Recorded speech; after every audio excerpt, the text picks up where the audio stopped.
श्रीधर वेम्बू। ये नाम सुनते ही दिमाग में आता है इंडियन टेक वर्ल्ड का सक्सेस। आईआईटी बॉम्बे से पढ़ाई करके वेम्बू आगे बढ़े प्रिंसटन यूनिवर्सिटी और फिर 1996 में उन्होंने शुरू किया ज़ोहो। ये एक सॉफ्टवेयर कंपनी है जो क्लाउड बेस्ड बिजनेस सॉल्यूशंस बनाती है। ये फैसला, ये शुरुआत और देखते ही देखते वेम्बू बन गए ग्लोबल टेक इंडस्ट्री के एक बड़े नाम।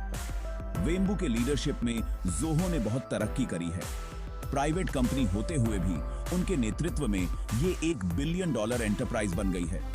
लेकिन वेम्बू का नजरिया सिर्फ पैसा कमाने का नहीं है।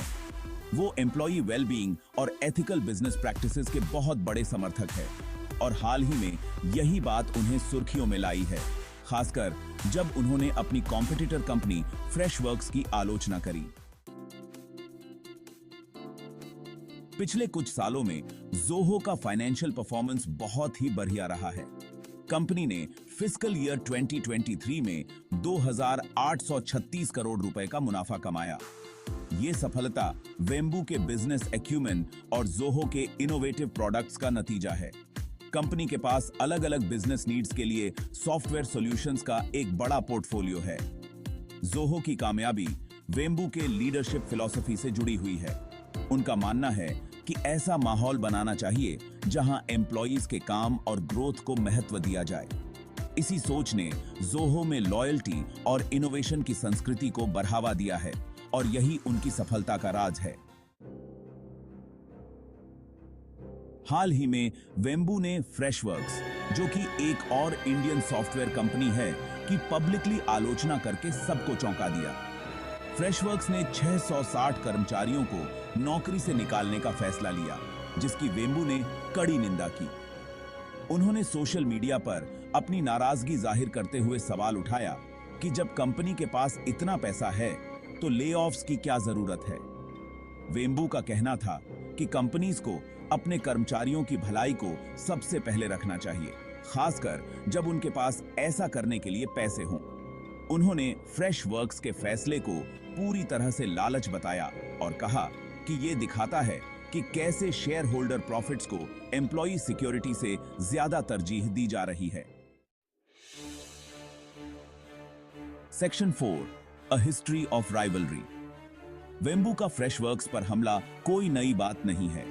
दोनों कंपनीज के बीच कई सालों से तकरार चल रही है।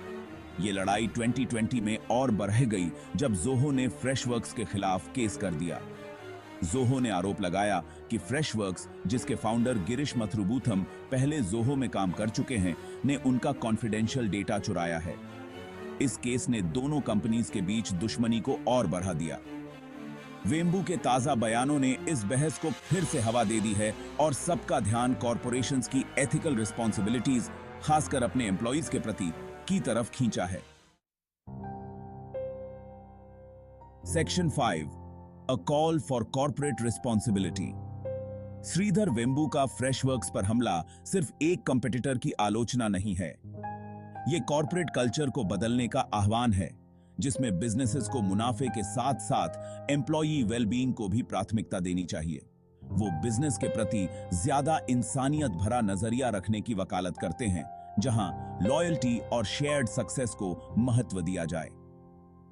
वेम्बू के इस रुख ने कॉर्पोरेट रिस्पॉन्सिबिलिटी पर एक बहुत जरूरी बहस छेड़ दी है।